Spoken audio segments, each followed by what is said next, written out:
ভাত পাখায় ভোট দিলে আল্লাহর রাসূলকে ভোট দেয়া হয়। আর আমি আওয়ামী লীগ নাউজুবিল্লাহ কইলাম, আমি নাউজুবিল্লাহ কইলাম।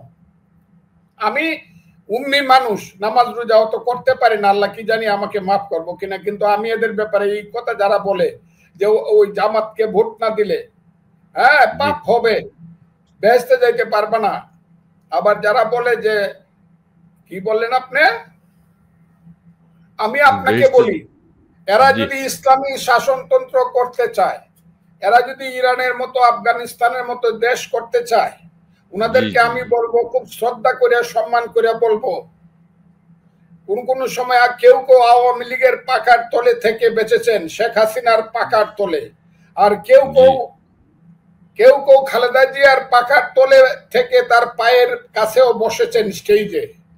তাদেরকে জি, আমি বলি, সেই সব ইসলামের নামে নামধারী পলিটিশিয়ানদেরকে আমি বলি, বাপের বেটা হলে একটা সুষ্ঠু ভোট করো। সেই পার্লামেন্ট ভোটে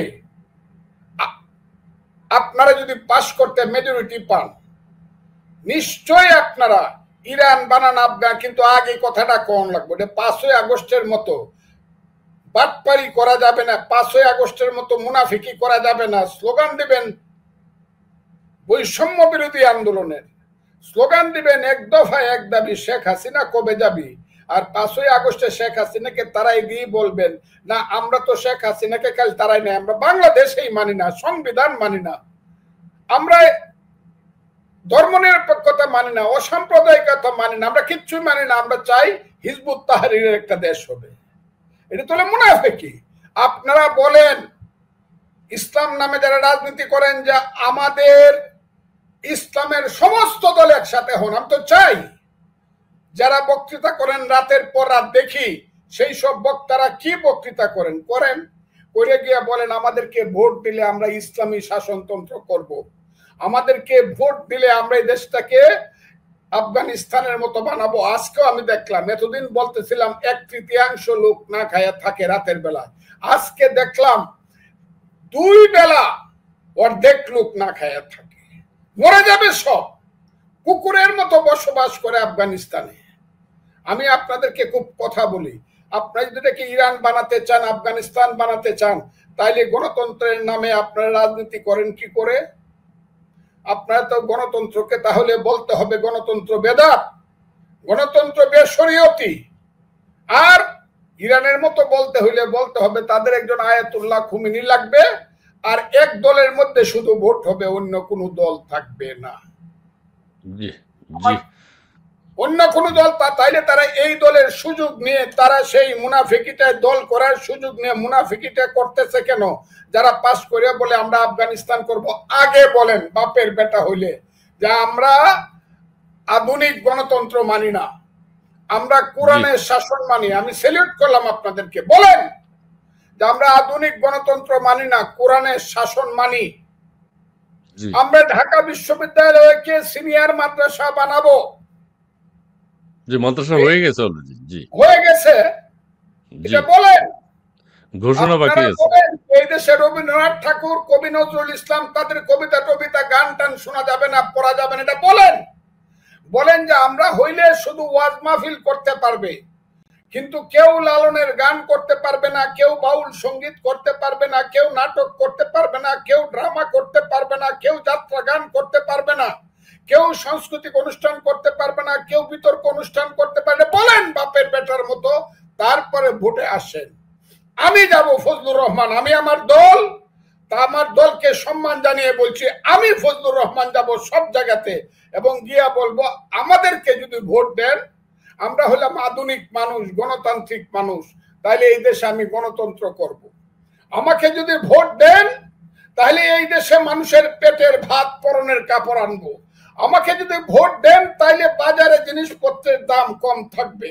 আমাকে যদি ভোট দেন তাহলে বাংলাদেশের শিক্ষিত ছেলেরা শিক্ষা শেষে চাকরি পাবে। আমাকে যদি ভোট দেন তাহলে এই দেশের সাধারণ মানুষের সন্তানেরা বিদেশে কর্মসংস্থান করতে যেতে হলে তাদের টাকা দিতে হবে, কিন্তু সেই টাকাটা আদম ব্যাপারীর টাকা না, নির্দিষ্ট একটা ফি দিতে হবে। আমাকে যদি ভোট দেন এই দেশে ধর্ম নিরপেক্ষতা হবে, সুস্পষ্ট কইলাম। এই দেশে হিন্দু মুসলমান, বুদ্ধ কি খ্রিস্টান, তাদের মধ্যে রাজনীতিতে কোনো ভেদাভেদ থাকবে না। চাউলের দাম হিন্দুর জন্য যা হবে মুসলমানের জন্য তা হবে, ধানের দাম যা হবে তাই হবে, ভোটের দাম হিন্দু যেমন হবে মুসলমানও তাই হবে। আমার দেশে শুধু আসসালাতু খায়রুম মিনান নাওম বলার সঙ্গে সঙ্গে মুসলমান মসজিদে যাবে, নামাজ পড়বে। হিন্দু সন্ধ্যাবেলায় যখন ঘন্টা বাজবে তখন মন্দিরে যাবে, অন্যান্য ধর্মের লোকজন তাদের পূজা অর্চনা করবে। কিন্তু রাজনীতিতে যখন আসবো, সমাজে যখন আসবো, তখন প্রত্যেককেই বলতে হবে, শোনো হে মানুষ ভাই, সবার উপরে মানুষ সত্য, তার উপরে নাই। সেই কথা বলে বাংলাদেশে আমি রাজনীতি করতে চাই। হিন্দু নয়, ওরা মুসলিম। জিজ্ঞাসে কোনজন কান্ডারি বলো ডুবিছে মানব সন্তান আমার মার। এই কথাটা আমি জনসভায় বলবো, আমার প্রচার পত্রে বলবো, আমার ইলেকশনের ম্যানিফেস্টোতে বলবো, খুব ক্লিয়ার। আর বলবো কি, আমি ৭১ চাই। কি বলবো আমি ৭১ চাই। ৭১ প্রকৃত মুক্তিযুদ্ধ ছিল। সেই ৭১ আনার জন্য শত শত বছর যাবৎ বাংলার মুসলমান মায়েরা নামাজ পড়ে খোদার কাছে প্রার্থনা করেছে, হে খোদা আমাদেরকে এমন এক অমৃতের সন্তান দাও যে সন্তান আমাদেরকে বিদেশিদের অত্যাচার থেকে মুক্তি দেবে। ১০০০ বছর ধরে বাংলার হিন্দু মায়েরা সন্ধ্যাবেলায় তুলসী তলায় প্রদীপ জ্বলিয়ে ভগবানের কাছে প্রার্থনা করেছে, হে ভগবান আমাদেরকে এমন সন্তান দাও যে সন্তান আমাদেরকে স্বাধীনতা দিবে। শত শত বছর যাবৎ বাঙালি হিন্দু মুসলমান বৌদ্ধ খ্রিস্টান আমরা ছিলাম পরাধীন গোলাম।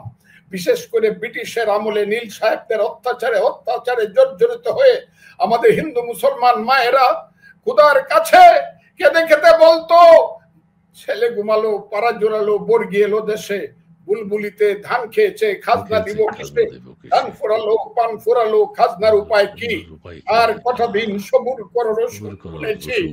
সেই যে বাংলার স্বাধীনতার জন্য যুদ্ধ গিয়েছিল তিতুমির হাজী শরীয়তুল্লাহ, যুদ্ধে গিয়েছিল ময়মনসিংহ শেরপুরের ছেলে ফকির মজনু শাহ, যুদ্ধে গিয়েছিল দেশ থেকে বিদেশে আমরা যাদেরকে হিন্দু বলি ভারতের শ্রেষ্ঠ সন্তানদের একজন, যিনি আজাদ হিন্দ ফৌজ গঠন করে দ্বিতীয় মহাযুদ্ধে যুদ্ধ করেছিল ভারত বাংলার স্বাধীনতার জন্য।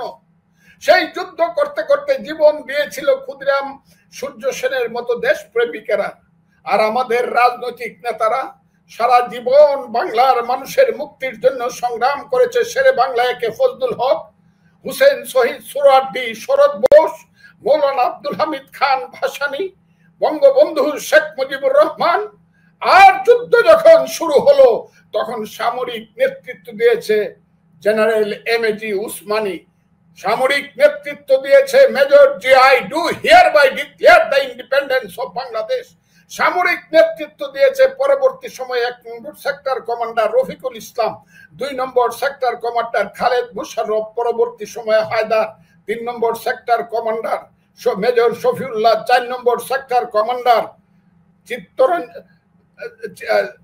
Chittaranjan, ৫ number sector commander Mir Shawkat Ali, ৬ number sector commander M K Bashar, ৭ number sector commander Kazi Nuruzzaman, ৮ number sector commander M A Manjur, ৯ number sector commander তার নাম হলো M A Jalil, R ১১ number sector commander ছিলেন জনাব কর্নেল তাহের, যিনি যুদ্ধাহত হয়েছিলেন। আমি কেন বলছি কথাগুলো?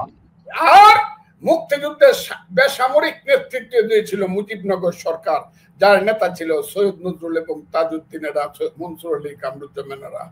আমি এই কথা বলে ভোট চাইব, যদি তাদেরকে ভোট দেয় তারা ইসলামিক শাসনতন্ত্র করবে, ইসলামিক দেশ চালাবে। আর আমাকে যদি ভোট দেয় আমি আধুনিক দেশ করব। আমি মানুষকে বলবো, হে ভাই তোমার ছেলে ৩টা হলে একটা মাদ্রাসায় যাক, আমি উৎসাহিত করব, পড়ুক না একটা ছেলে মাদ্রাসায়, কিন্তু আরেকটা বা 2টা ছেলে আপনার প্রাইমারি স্কুলে যাবে সরায় রস্যই দীর্ঘই পড়ার জন্য। এই ছেলেটি পড়বে পাখি সব করে রাতি পোহালো, কারণে কুসুম কলি ফুটিল, রাখাল গরুর পাল লয়ে যায় মাঠে। এই ছেলেটি দিনে দিনে বড় হবে, বড় হতে হতে সেই ছেলেটি আবার কবিতা পড়বে, বলো বীর বলো উন্নত মম শির, শির নেহারি আমারি নত শির ওই শিকড় হিমাদ্রির, বলো বীর মহাবিশ্বের মহাকাশ সারি, চন্দ্র সূর্য গ্রহ তারা ফারি, পুলক পুলক গোলক বেদিয়া ক্ষুধার আরো শাসন ছেদিয়া উঠিয়াছে আমি বিশ্ববিদাত্রী। সেই ছেলেটি আবার রিসার্চে যাবে, নাসার মেম্বার হবে। সেই ছেলেটি আবার আমার দেশে বিজ্ঞানী হবে, শুধু না, হবে জাতীয় অধ্যাপক আব্দুর রাজ্জাক। সেই ছেলেটি হবে সিরাজুল ইসলাম চৌধুরী। সেই ছেলেটি হবে আহমদ শরীফ। সেই ছেলেটি হবে মহামনীষী আবুল ফজল। সেই ছেলেটি হবে এই দেশের জ্ঞানে, বিজ্ঞানে, শিক্ষায়, সংস্কৃতিতে শ্রেষ্ঠ মানুষ। যে শ্রেষ্ঠ মানুষ 1921 সনে ঢাকা বিশ্ববিদ্যালয় প্রতিষ্ঠিত হওয়ার পরে 1971 সন পর্যন্ত 50 বছরে 50,000 সৎ মানুষ, জ্ঞানী মানুষ, মহান মানুষ, মহৎ নারী সৃষ্টি করেছিল, যারা যুদ্ধ করে ওই বাঙালিকে স্বাধীন করেছিল। আমি তাই বলতে চাই বন্ধুরা, সেই কথাটা আমি বলবো, আমরা যুদ্ধে গিয়েছিলাম। সেই যুদ্ধের জন্য কত মায়ের বুক খালি হয়েছে, কত মা বিধবা হয়েছে, কত নারী ধর্ষিতা হয়েছে, 30 লক্ষ মায়ের জীবন গিয়েছে।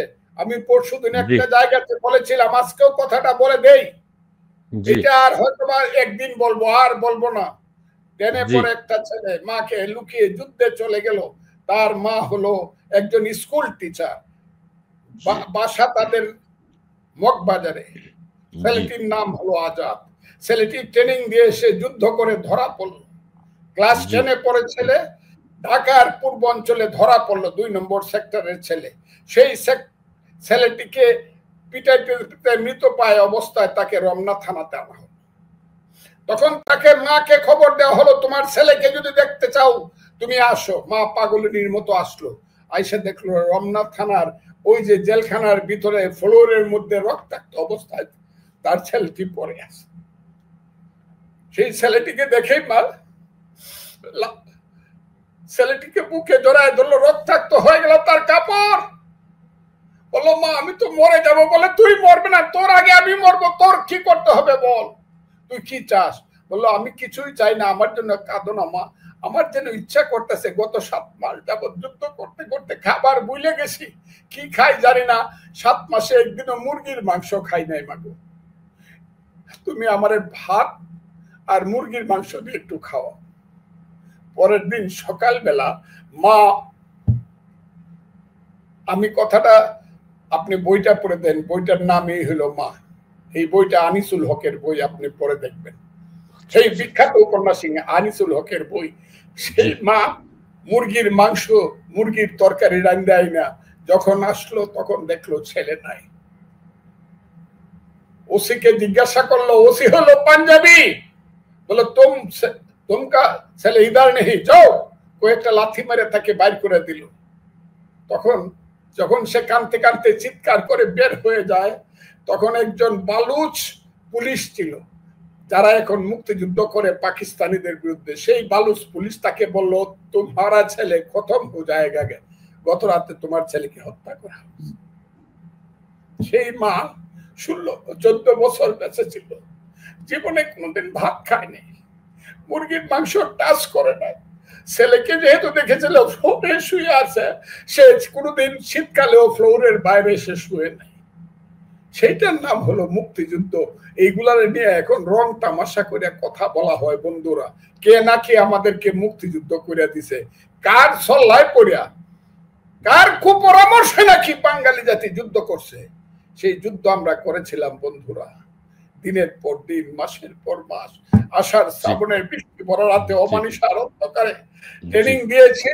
পাঞ্জাবির বুকে বাংখারে থেকে থেকে ট্রিগার টিপেছি। স্বপ্নে দেখেছি দেশ যদি স্বাধীন হয় পাঞ্জাবি চলে যাবে, বাংলার পূর্বাকাশে ঝলমল করে স্বাধীনতা রক্তিম সূর্য উঠবে।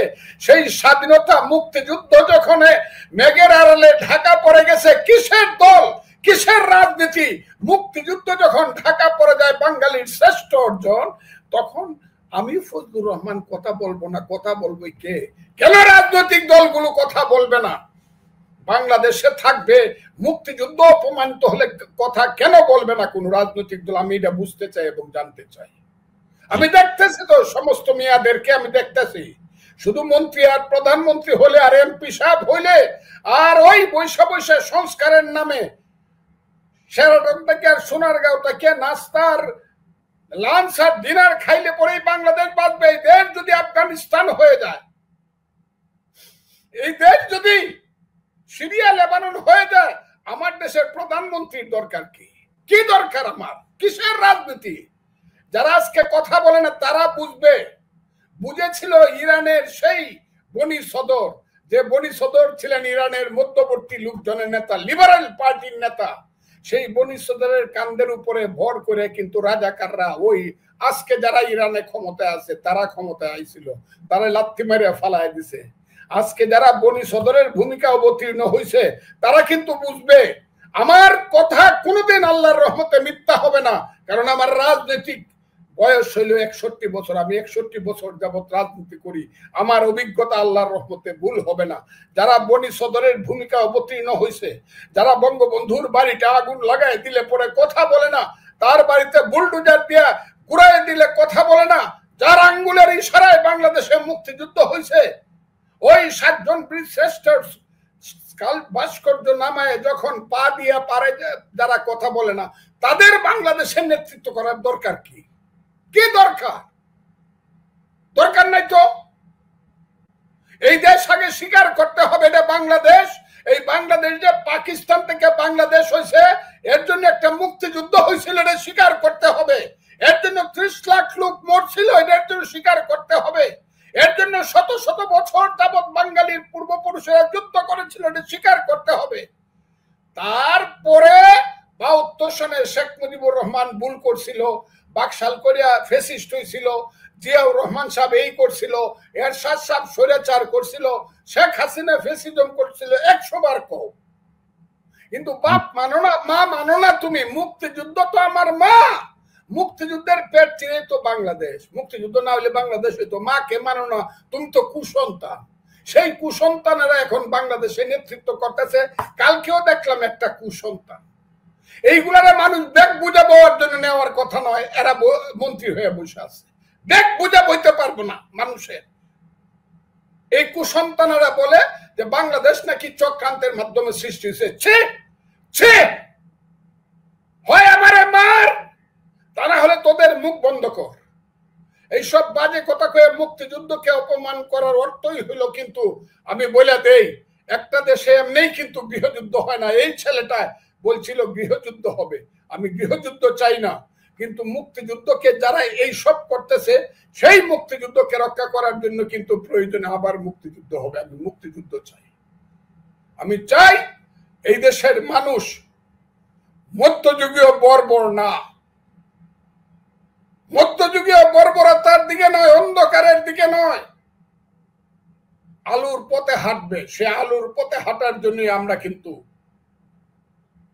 মুক্তিযুদ্ধকে যারা ধ্বংস করতে চায়, বিভিন্ন রাজনৈতিক প্রতিষ্ঠান যারা ধর্ম করতে চায়, বন্ধ করতে চায়, ধ্বংস করতে চায়, তাদেরকে বলে দেই, স্টিমার কিন্তু পানি দিয়ে চলে, বড় বড় স্টিমার। ওই যে একটা স্টিমার ডুবে গেছিল, তার নাম কি? 1912 সনে টাইটানিক। টাইটানিক ডুবে। আপনাকে এই কারণে কথাটা আমি জিজ্ঞাসা, টাইটানিক বলছিল কোনোদিন ডুববে না, এরকম গর্ব ছিল। টাইটানিক কিন্তু বাহিরের ঢেউ ডুবাইতে পারে নাই। টাইটানিক কোথাও আঘাত খাইছিল, নিচের দিয়ে ফাইটা গেছিল, পানি উঠছিল ভিতরে, এই কারণে টাইটানিক ডুবে গেছিল। কথাটা ঠিক না বেটি? এই যে সমস্ত প্রতিষ্ঠান ধ্বংস হয়ে যাচ্ছে কেন? রাজনৈতিক দলগুলো ধ্বংস হয়ে যাচ্ছে ঢেউয়ের কারণে না। এগুলো তো রাজনৈতিক দলগুলো তো একটা স্টিমার, ঢেউয়ের কারণে না। ওদের ভিতরে পানি ঢুকছে, ওদের ভিতরে যখন ষড়যন্ত্রকারী ঢুকছে, চক্রান্তকারী ঢুকছে, এদের ভিতরে যখন দুর্নীতিবাজ ঢুকছে, এদের ভিতরে যখন রাজাকার আলবদরদের লোক ছেলেরা নেতৃত্ব করছে, তারা ডুবে গেছে। এটা টাইটানিক হয়েও কোনো লাভ নাই।